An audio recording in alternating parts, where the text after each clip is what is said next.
যাদের কাছে নারীদের সম্মান নেই তাদের হাতে দেশ নিরাপদ হতে পারে না বলে মন্তব্য করেছেন বিএনপি চেয়ারম্যান তারেক রহমান। নারীদের নিয়ে জামাত আমিরের মন্তব্যের প্রতিক্রিয়ায় তিনি বলেন, ১২ তারিখের নির্বাচনে নারী সমাজ অপমানের সমুচিত জবাব দেবে। খুলনা ও যশোরে নির্বাচনী জনসভায় তিনি বলেন, জনগণের ভোটে রাষ্ট্র পরিচালনার দায়িত্ব পেলে সবাইকে নিয়ে দেশ পুনর্গঠন হবে বিএনপির প্রধান লক্ষ্য। নির্বাচন নিয়ে নানা ষড়যন্ত্র হচ্ছে অভিযোগ করে তারেক রহমান বলেন, এরই অংশ হিসেবে ভোট গণনায় বেশি সময় লাগবে বলে প্রচার করা হচ্ছে। খুলনায় বন্ধ হওয়া মিল কারখানা চালু করার মাধ্যমে বেকারত্ব দূর করার ঘোষণা দেন বিএনপির চেয়ারম্যান। মোহাম্মদ মনিরুজ্জামানের ক্যামেরায় দক্ষিণাঞ্চল থেকে বিস্তারিত জানাচ্ছেন কামরুজ্জামান রাজীব। মধ্য দুপুরে খুলনার জনস্রোতে তারেক রহমান। ছেড়ে যাব না, ভয় নয়, ক্রোধ ছাড়ি নয়। নির্বাচনী সমাবেশের মঞ্চে উঠেই হাজারো জনতার ভালোবাসা আর অভিবাদনে সিক্ত হন ধানের শীষের কাণ্ডারি। দীর্ঘ ২২ বছর পর প্রিয় নেতাকে কাছে পেয়ে উচ্ছ্বাস আর উন্মাদনায় ফেটে পড়ে নেতাকর্মী আর সমর্থকরা। স্লোগানের গর্জনে প্রকম্পিত হয়ে ওঠে খালিশপুরের সমাবেশস্থল ও আশপাশের এলাকা। খুলনা, সাতক্ষীরা ও বাগেরহাটের ধানের শীষের প্রার্থীদের বক্তব্যের পর বক্তব্য রাখতে গিয়ে তারেক রহমান অভিযোগ করেন, একটি রাজনৈতিক দলের শীর্ষ নেতা নির্বাচনের আগে নারীদের নিয়ে অসম্মানজনক কথা বলছে। তাতেই প্রমাণিত হয় তারা নারীদের আবদ্ধ করতে চায়। ৭১ সালে তারা যেভাবে নারীদের অপদস্থ করেছিল, নির্বাচনে জয়ী হলে তা আবারও করবে। একটি রাজনৈতিক দলের নেতা পরিষ্কারভাবে দুদিন আগে বলেছে যে সকল মহিলা, যে সকল মা বোনেরা কর্মসংস্থানের উদ্দেশ্যে কর্মসংস্থানের জন্য যান, তাদেরকে প্রিয় ভাই বোনেরা, আপনাদের সামনে আমার বলতে রীতিমতন লজ্জা হচ্ছে। এমন একটি শব্দ সে আমাদের সব মা বোনদের জন্য ব্যবহার করেছে যা এই দেশের জন্য একটি কলঙ্ক স্বরূপ। তারা বলে তারা ইসলাম কায়েম করবে, কিন্তু নবী করিম সাল্লাল্লাহু আলাইহি ওয়াসাল্লামের স্ত্রী পর্যন্ত, উনিও পর্যন্ত একজন ব্যবসায়ী ছিলেন। তাহলে আজকে কোথায় গিয়ে দাঁড়ালো বাংলাদেশের নারী সমাজ তথা তাবৎ পৃথিবীর নারী সমাজকে কিভাবে অপমান করা হলো? যে দলটি নির্বাচনের আগে দেশের অর্ধেক জনগোষ্ঠীকে ঘরের মধ্যে বন্দি করতে চায়, অসম্মানজনকভাবে কথা বলে, তাহলে আপনাদের কাছে আমার প্রশ্ন আজকে, নির্বাচনে যদি তারা কোনোভাবে সুযোগ পায় নির্বাচন পরবর্তী সময়, তাহলে তাদের আচরণ কি হতে পারে? বাংলাদেশের তাবৎ মা বোনদেরকে বলবো আমি, যারা আপনাদেরকে এইভাবে অপমানিত করে তাদেরকে আপনারা কিভাবে জবাব দেবেন, আজ সেই সিদ্ধান্ত নেবার সময় এসেছে। খুলনাবাসীর সমর্থন চেয়ে বিএনপি প্রধান জানান, শিল্পনগরীকে আবারও পুনরুজ্জীবিত করবে বিএনপি। ইনশাআল্লাহ বিএনপি আগামী 13 তারিখে সরকার গঠন করলে এই শিল্পনগরীকে আবার জীবিত শিল্পনগরীতে আমরা পরিণত করতে চাই।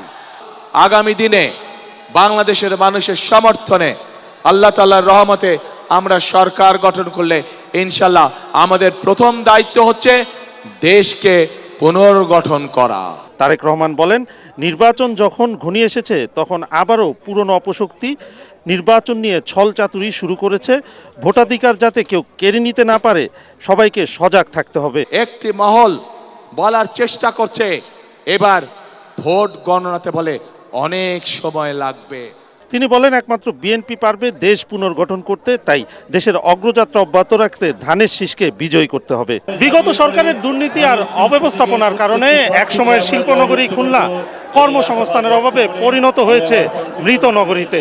অবহেলিত এ জনপদের অতীত ঐতিহ্য ফিরিয়ে আনার পাশাপাশি নানা নাগরিক সমস্যা সমাধানে খুলনাবাসীর কাছে ধানের শীষে ভোট চাইলেন তারেক রহমান।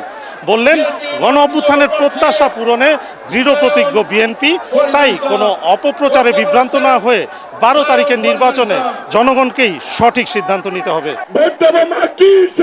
পরে যশোরের বিরামপুর আদর্শ স্কুল ময়দানে নির্বাচনী সমাবেশে অংশ নিয়ে তারেক রহমান বলেন, যারা ৭১ সালে দেশ বিরোধী ভূমিকা রেখেছিল, নির্বাচন নিয়ে তাদের ষড়যন্ত্রের বিরুদ্ধে সবাইকে রুখে দাঁড়াতে হবে। তিনি বলেন, এবারের নির্বাচন দেশপ্রেমিক বনাম দেশ বিরোধীদের নির্বাচন, জনগণকেই সিদ্ধান্ত নিতে হবে তারা কার পক্ষে থাকবে। তারা যাদের কাছে গিয়ে বিকাশ নাম্বার চাইছে, এনআইডি নাম্বার চাইছে, সেই সকল মা বোনদেরকে, সেই সকল ভাইদেরকে বলবেন, ওই দিন পর্যন্তই বিকাশ নাম্বারে হয়তো কিছু পাঠাবে, তারপরে আর খবর রাখবে না তারা। কথা বলে যায় কামরুজ্জামান রাজীব, এটিএন বাংলা, যশোর। নারী হেনস্থার প্রতিবাদ এবং চাঁদাবাজ ও দুর্নীতিবাজদের বিরুদ্ধে কথা বলায় ষড়যন্ত্রের শিকার হতে হচ্ছে বলে অভিযোগ করেছেন জামাতের আমির ডাক্তার শফিকুর রহমান। আগামী 12 ফেব্রুয়ারি দাঁড়িপাল্লায় ভোট দিয়ে নারী, তরুণ, পুরুষ সবাই এসব ষড়যন্ত্রের জবাব দেবে বলেও মন্তব্য তার। দেশের রাজনীতিতে পরিবারতন্ত্র আর কখনোই ফিরবে না বলে মন্তব্য করেন ডাক্তার শফিক। চট্টগ্রাম ও কক্সবাজার আলাদা 3 নির্বাচনী সভায় এসব কথা বলেন আমিরে জামাত। ইমদাদুল্লাহ বাবু রিপোর্ট। ঐক্যবদ্ধ বাংলাদেশ প্রতিষ্ঠার আহ্বান জানিয়ে কক্সবাজার ও চট্টগ্রামে নির্বাচনী সফরে আসেন জামায়াতের আমির ডাক্তার শফিকুর রহমান।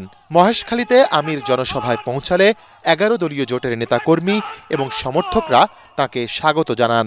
যারা বাংলাদেশের 18 কোটি মানুষের মধ্য থেকে এই বিপ্লব, এই সংগ্রামের লড়াইয়ের অংশীদার ছিলেন, তাদের সকলের প্রতি আমি গভীর শ্রদ্ধা নিবেদন করছি। মহেশখালীর জনসভায় বক্তব্যে আমির জামায়াত বলেন, আগামীর বাংলাদেশ গড়তে দেশপ্রেমিক নেতার প্রয়োজন। ক্ষমতায় বসে যারা টাকা লুটপাট করে সম্পদ গড়েছে তাদের অর্থ উদ্ধার করে দেশের উন্নয়নে ব্যয় করার ঘোষণাও দেন তিনি। বাংলাদেশের যে পরিমাণ টাকা লুণ্ঠন করে বিদেশে পাচার করা হয়েছে, আমরা আপনাদেরকে কথা দিচ্ছি ইনশাআল্লাহ ওদের পেটের ভিতরে হাত ঢুকায় বের করে আনবো ইনশাআল্লাহ, এবং সেই টাকা রাষ্ট্রীয় কোষাগারে জমা হবে। তারপরে ইনসাফের ভিত্তিতে সারা বাংলাদেশের উন্নয়ন হবে। পরে কক্সবাজারের জনসভায় শফিকুর রহমান বলেন, তরুণ সমাজ এখন আর বস্তাপচা পুরনো রাজনীতির সঙ্গে নেই। প্রাকৃতিক সৌন্দর্যের আধার কক্সবাজারকে আধুনিক পর্যটন নগরী হিসেবে গড়ে তোলার অঙ্গীকারও করেন ডাক্তার শফিক। আমি 18 কোটি মানুষের বিজয় চাই, পরিবারের গোষ্ঠীর বিজয় হলো, তারপরে জাতির উপরে তাণ্ডব চালানো হলো। ধিক্কার জানাই, আমরা আমাদের দেশ জাতিকে গড়তে চাই। এই জন্য যুব সমাজের হাতে ইনশাআল্লাহ আমরা অপমানজনক বেকার ভাতা তুলে দেব না, আমরা সম্মানের কাজ তুলে দেব ইনশাআল্লাহ। কক্সবাজারে 2টি জনসভা শেষে চট্টগ্রামে আসেন জামায়াত আমির। জনসভায় নতুন বাংলাদেশ গড়তে তরুণদের ঐক্যবদ্ধ হওয়ার আহ্বান জানান তিনি। আমাদের মাদেরকে নিয়ে কেউ কিছু কিছু উল্টাপাল্টা করছে, আমরা জানি, সুশ্রুড়ি দিচ্ছে। আমি এর প্রতিবাদ করি। গত পরশুদিন থেকে আমার পিছনে লেগে গেছে। যারা লেগেছে ইনশাআল্লাহ এটা তাদের গলার ফাঁস হয়ে তাদের গলায় ঝুলবে ইনশাআল্লাহ। তুমি রেগে গেলে তো হেরে গেলে। ওরা আসলে তাদের হার মেনে নিয়েছে। 5 বিশ্ববিদ্যালয়ে যা হয়েছে, বিইজনিল্লাহ ইনশাআল্লাহ তাআলা আজিম আগামী 12 তারিখ 56,000 বর্গ মাইলের 18 কোটি মানুষের পক্ষ থেকে সেটাই হবে। জামায়াতের বিজয়ের মধ্য দিয়ে 13 ফেব্রুয়ারি থেকে বাংলাদেশ নতুন অগ্রযাত্রা শুরু করবে বলেও আশাবাদ ব্যক্ত করেন জামায়াতে ইসলামীর এই শীর্ষ নেতা। ইনশাআল্লাহ। ইমদাদুল্লাহ বাবু, এটিএন বাংলা। উৎসবমুখর পরিবেশে রাজধানীতে চলছে ত্রয়োদশ জাতীয় সংসদ নির্বাচনের প্রচার প্রচারণা। মিছিল, শোডাউন, গণসংযোগ, সভা সমাবেশ, লিফলেট বিতরণে সরগরম পাড়া মহল্লা। নির্বাচন নিয়ে এখনও শঙ্কা রয়েছে জানিয়ে লেভেল প্লেইং ফিল্ড না থাকার অভিযোগ করেন প্রার্থীরা। বিস্তারিত জানাচ্ছেন ইয়াসিন রানা।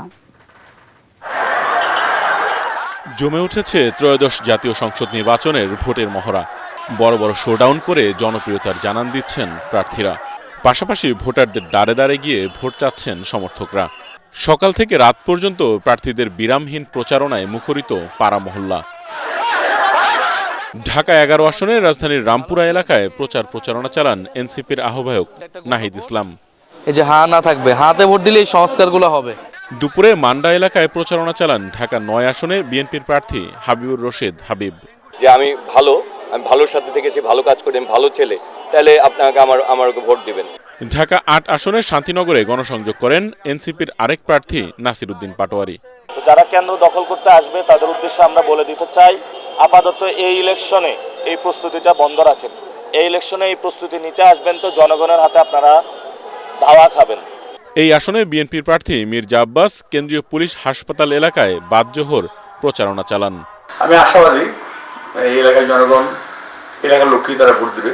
ঢাকা 6 আসনের গ্যান্ডারিয়ায় প্রচারণা চালান বিএনপির প্রার্থী ইশরাক হোসেন। ধানের শীষের পক্ষে যে জোয়ার উঠেছে আমাদের নেতা দেশ নায়ক তারেক রহমান বাংলাদেশের যেই প্রান্তেই যাচ্ছেন জনতার ঢল নেমেছে।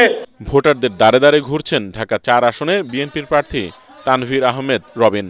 5ই আগস্টের পর থেকে এলাকায় ঘুরে বেরিয়েছি, এলাকায় মাদক ব্যবসায়ী, এলাকায় সন্ত্রাসীদেরকে এলাকা থেকে বের করে দিয়েছি, গ্রেফতার করিয়েছি। ঢাকা 17 আসনে তারেক রহমানের পক্ষে বর্ণাঢ্য মিছিল ও গণসংযোগ করেন নেতাকর্মীরা। এলাকায় ব্যাপক গণজাগরণ চলেছে, নারী পুরুষ ছাত্র ছাত্রী বৃদ্ধ সবাই আজকে এই তারেক রহমানকে ভোট দেওয়ার জন্য সবাই মুখিয়ে আছেন। একই আসনে করাইল এলাকায় প্রচারণা চালান জামাতের প্রার্থী ডাক্তার SM খালিদুজ্জামান।